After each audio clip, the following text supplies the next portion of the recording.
All right, I've taken enough consternation and hate mail and anger and weird comments for one day. Let's talk about something that everybody wants to talk about right now. It's the Toronto Blue Jays. One of my favorite topics, actually, if you know me in real life, is baseball. Love talking ball. Love watching ball. Love talking ball.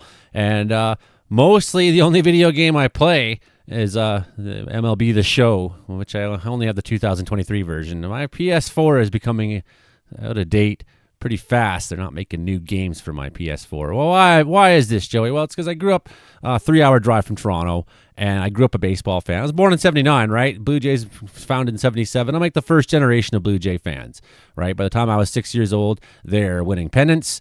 And it's the big thing that you see everywhere as a kid growing up now. Jesse Barfield, pictures of Lloyd Moseby, and you knew who Dave Stieb was. I had merchandise. We had family go to games and bring back stuff. And then finally I started going to games. And I went to the Sky Dome and seen lots of baseball. Then I became a baseball player. Played even rep ball. I played second base a lot. I played right field a lot. And I threw a lot of pitches. Yes, I was. Not in fastball, not in windmill pitch. No, I could never do that very accurately. But hardball, yes, I played both fast pitch and hardball at different levels in high school. So I'm a baseball fan, still a baseball fan. Played at a tournament this summer there with Benson's team. I love playing baseball, and it's one of the sports I was actually good at because I was poor. Mom didn't put me into hockey and nothing like that. I got put into baseball, and that's where I was. Anyways, let's talk baseball for a little bit this afternoon. What we're going to do is the question for today is, Joey, is this Blue Jay team legit? I'm going to tell you why I think so. Okay, let's go. There it is. This is bad news. My God. What do you think it happened? Get him! I'll watch the video later. Hit like, share, subscribe all across Canada. You're probably wondering about this Blue Jay team. Maybe you're not paying attention most of the season. You know, I started the season basically after the last offseason. I was like, man, this management doesn't care about building a winner. They don't care about competing. And I kind of wrote them off, and I didn't watch for the first little while. And then finally by June, I'm like, hey, they're not bad. They're not bad. Start watching a little more. By July, they're like actually a winning team. They're on a good roll, and they haven't looked back since. They've been very good. Toronto Blue Jays, all-time record, 3,855 wins. 3,856 losses. They're exactly 500 after 49 years. That's really remarkable, actually, considering how many bad seasons there's been for the Blue Jays. That's very remarkable. Okay, we're going to look at this year's team a little bit. Look at these beautiful pictures in the past year. Got Dave Stieb here, Clancy there, Halliday, Olerud, Bautista, Devon White. Alomar probably shouldn't be on that list there. Who we got there? Just Tony Fernandez, right, and Delgado, and Steve, Jimmy Key, right, and Jesse Barfield, Vernon Wells, Pat Henkin there, Lloyd Moseby, that's right, that's who he is. Who do we got here? Ernie Witt, that's correct, okay, and Encarnacion, you can see everybody down the line there. Fred McGriff, he was awesome, big-time fan. He was on the Blue Jay team when 1990, when RBI Baseball 3 came out on Nintendo. I played as Blue Jays a lot, played as Fred McGriff. Josh Donaldson, big time last time we were in the playoffs there, right? And then I'm not sure why, Bo Bichette gets to be on here, but I'm not sure why Alex Rios is. I don't know. Roger Clemens, not sure why he gets to be on our list. He did have 2 Cy Young seasons, though. It was fun. I did go see Roger Clemens in Toronto once myself. So this year, they had 94 wins, which, how does that stack up in the 49 seasons of Toronto Blue Jay baseball? Pretty good, actually. Pretty good, actually. Look at this. That's good for 5th all-time Blue Jays record. Right, so only in 1985 where they got 99 wins, lost out to the Kansas City Royals that year. 92 where they went to the World Series final, they got 96 wins that year. They got 95 and 93, which was 1993, one less than the year before. They were more of a hitting team in 93, more of a pitching and defense team in 92. And then the 87 Blue Jays that didn't make the playoffs actually had 96 wins. So that's even better, one win better than the 2015 season. That was so exciting, so exciting. Not only that, people are coming back to games. We had 2,849,935 people come into Blue Jay games this year. Now, of course, the first 4 seasons of the Sky Dome, 90, 91, 92, 93, that's when all the biggest attendance records were set. They can't hold that many people. It used to be 55,000 people or something like that. You go into a Sky Dome, 56,000 people. You go into a game, and it was just packed to the rafters. It was totally awesome. Loved it. Crazy atmosphere, but they've limited the seating now, and they've expanded some of the seating. They got some new bars there. They've made made things a little bit comfier at, I will always call it Sky Dome. I don't know why they would call it Rogers Center. I don't know why they didn't call it Rogers Sky Dome. You know, I just totally reject that everything has to be called Rogers Center, Rogers Place, Rogers this, Rogers that. Come on, Rogers. You can be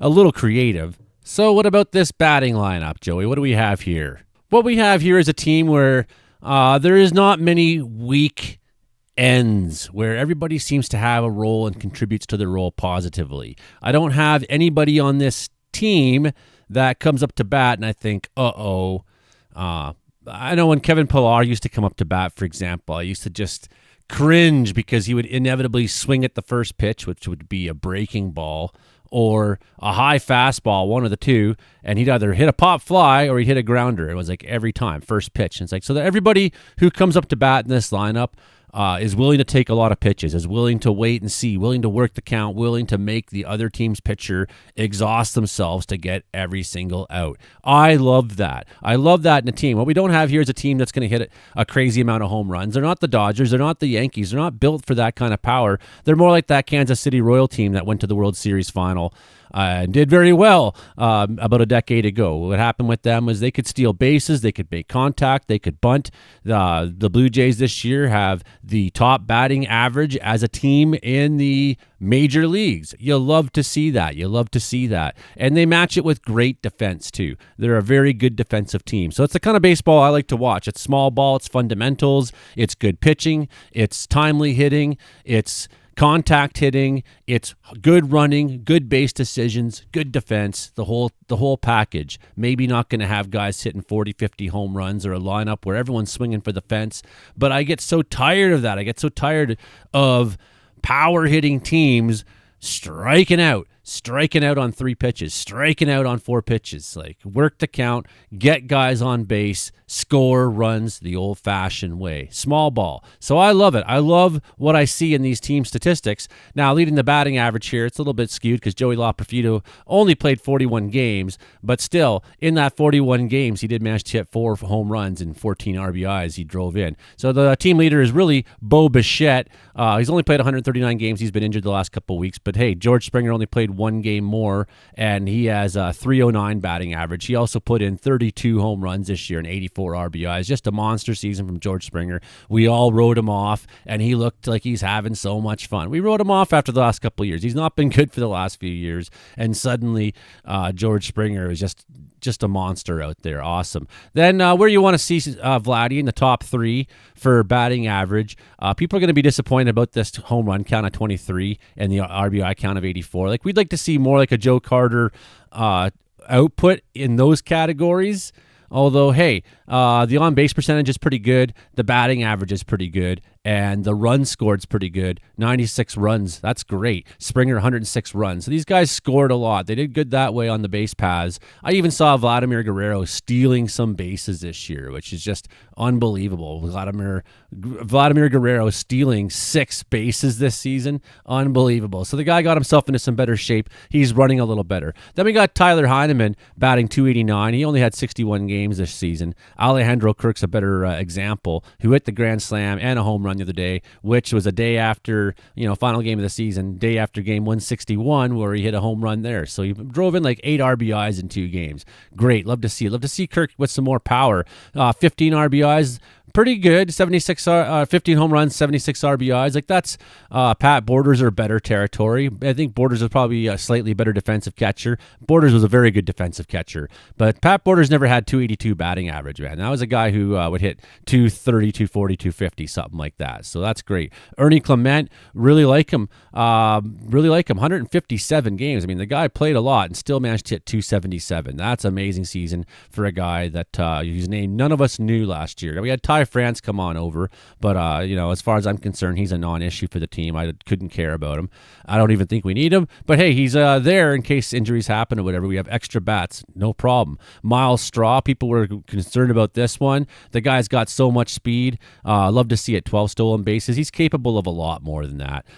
Nathan Lucas, again, a guy whose name I wouldn't have even known last year, hitting 255. It's the 65 RBIs. Lucas seems to show up when it's time to hit. hit when he needs to. Addison Barger, that 243 batting average is a little bit low, but he hit 21 home runs, 74 RBIs. I call that good enough for a breakout rookie season. Did very well, and his fielding is excellent. I've seen him make some great fielding plays. Varsho batting about where you'd expect to see him there, 238. Unfortunately, he only got into 71 games this year. Spent about half the season injured, but even in that half the season, he had 20 RBIs and 20 home runs and 55 RBIs. So that's a guy who, if we could get a full season of Dalton Varsho now, you might see him start to reach territory of 30 home runs and more, driving in 100 RBIs. I think he's at that point now. If that batting average is a little low, that's okay. He's a lefty in the lineup. Some of that low average is because they'll put a lefty up against him sometimes, and that'll neutralize a lot of lefty hitters like Varsho especially. So I think if he saw a diet of right-handers explicitly, but his defense is so good, you need to have him out in the field there. So Dalton Varsho, he gets a pass on that low batting average. He's still somebody who the other team fears to pitch to, of course, right? Then we go on down. We got Will Wagner, Davis Schneider. I'd like to see that average a little higher, but yeah, he's not a player who I resent when he comes up to bat, because often he's being used in a platooning situation, like we saw the other day where they threw Schneider in for a couple innings, but then they replaced him there partway through with Andre Jimenez, which that 210 average, I know he's capable much better than that. You're going to see a better Andre Jimenez if we have him for another year next year. So, I mean, this is a pretty good team. Our free agent pickup of Anthony Santander is a total disaster as far as I'm concerned. The 175 batting average is terrible. He didn't hit the home runs to make up for it, 6 home runs. Maybe we can get a better season out of him next year. I don't know about that. The pitching's been where things have been really good, though. We'll come to the pitching back in a second, but let's just have a little look at who the leaders in this team are again. Vladimir Guerrero, almost 600 at bats. Bo Bichette as well. If they had been, if we had seen a healthier Bo Bichette, we would have seen probably 600 at bats out of him. Ernie Clement, good total, 545 at bats for a guy again whose name we barely knew last year. George Springer, he had a couple weeks of concussion there, so he only got about 500 at bats. Even in that 500 at-bats, he hit 32 home runs. Unbelievable, right? So they're the guys at the top of the list there. RBIs with Springer, 106.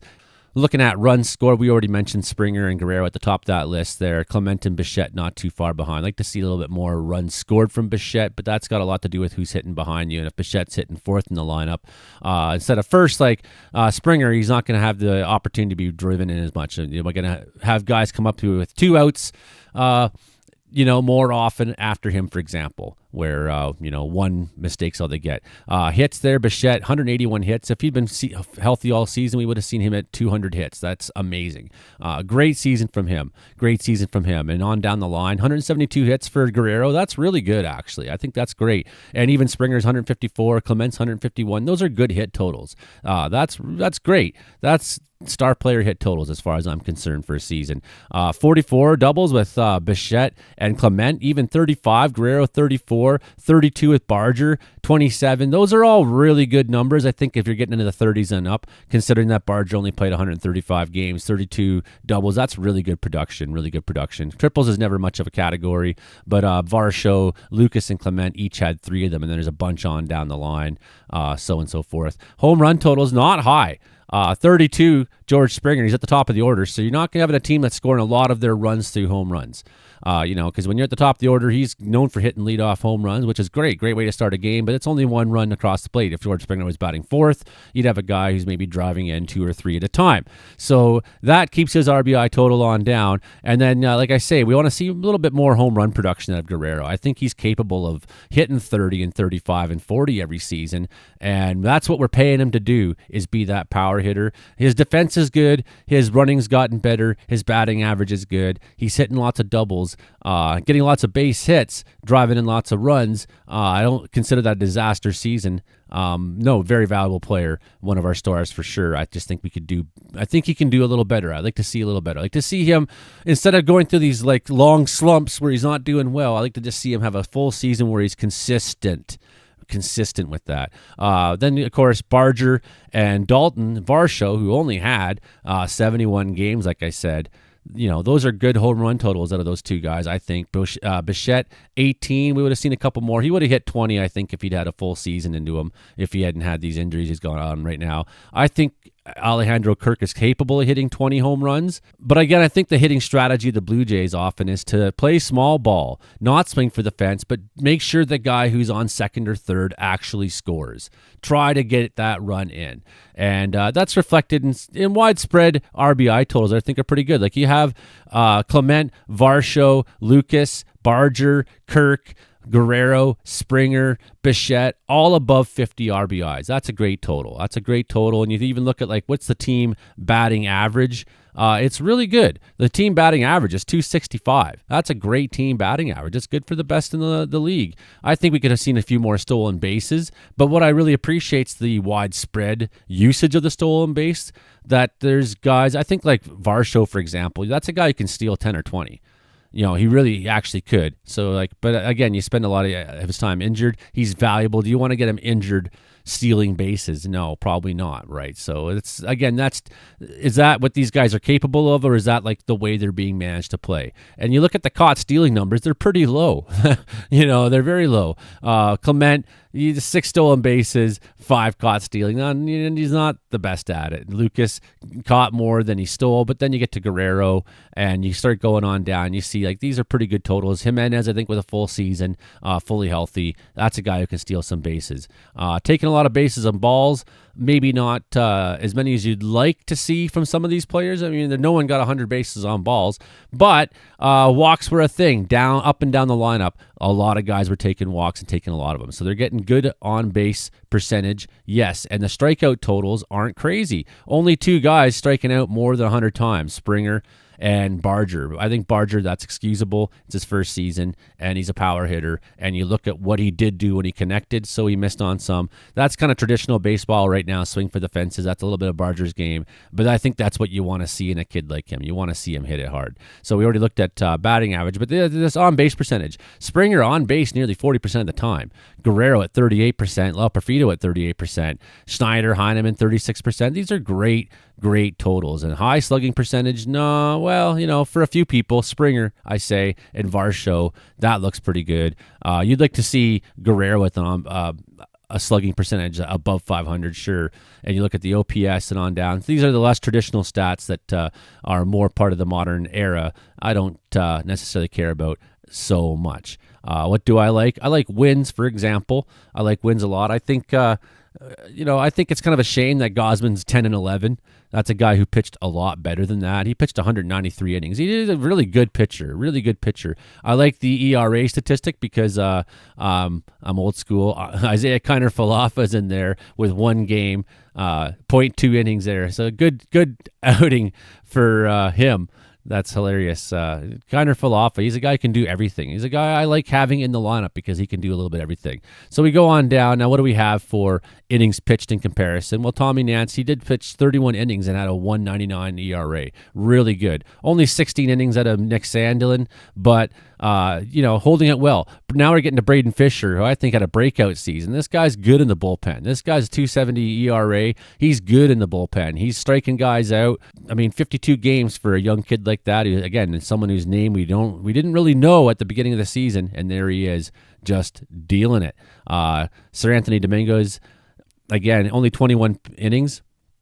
But that guy's incredible. That guy's got the fastball. Brendan Little, 303 earned run average this season, 68 innings pitched. The guy was on 79 games. That's like more than half the Blue Jay games Brendan Little got in the mound, and he was good the whole way through. Yariel Rodriguez, again, really good. Look at these bullpen ERAs. That just tells you so much about how good this team is. How when you go to the bullpen, like in 2015, there is guys in the bullpen that I was ambivalent about. It's like, well, we have a couple guys that are very good, and then a bunch of hopefullys.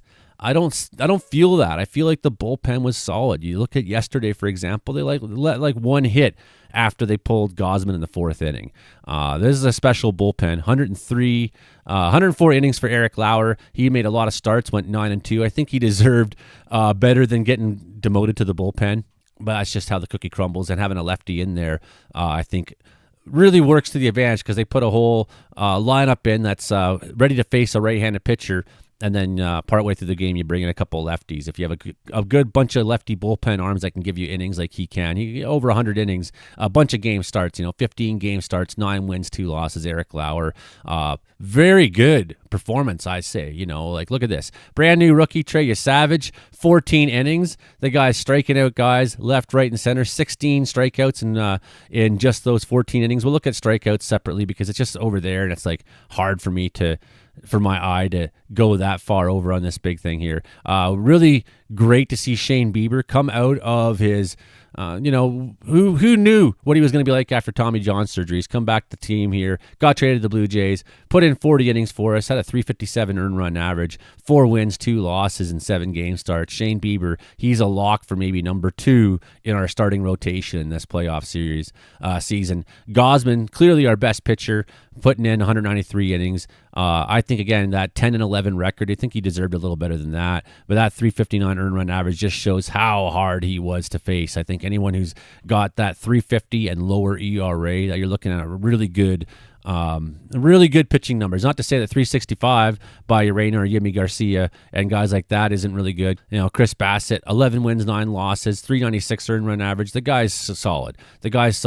Barrios, 9-5, 166 innings. I think the guy people haven't been totally fair on Barrios. He's been very good for a bunch of years, man. 9-6, sure, that 4 ERA is not good. He's had a couple outings that were sloppy, but he gave you 166 solid innings. Then we have Scherzer, who's given us 85 innings, but it's still like a 5.19 ERA, 5 wins, 5 losses. Like, I don't know if he's been on the mound the payoff of the gamble that we maybe got with what appears so far Shane Bieber. However, I think having Scherzer on this team going in the postseason is a deadly acquisition all the same. I don't know if he's number 2 or number 3 in our rotation. Then you get further on down the line. For guys that didn't have good experiences or good seasons, a lot of these guys didn't pitch a lot of innings. Bowden Francis, they gave him 64 innings, just couldn't pull it off, 6 ERA. They gave Chad Green enough time. See ya, Chad. It was a good experiment. Thanks for your service. You're gone. That is looking at the team this year. Again, looking at innings pitched. Our 3 main starters, and then you add Eric Lauer, each very good contributing for innings pitched. I mean, these aren't exactly old school totals, but 193 innings, 170, 166. That's a solid rotation that came out every night. And there you go, 32, 31 game starts, and then 50 game starts. No, sorry, I got that wrong. 32, 31, and 30 game starts for Gausman, Bassett, and Barrios. So the guys that weren't injured, gave us a solid season. What more can you ask for? But for pitchers that come out and just, lay it down every 5th day like that, whether they're putting out the high numbers or not.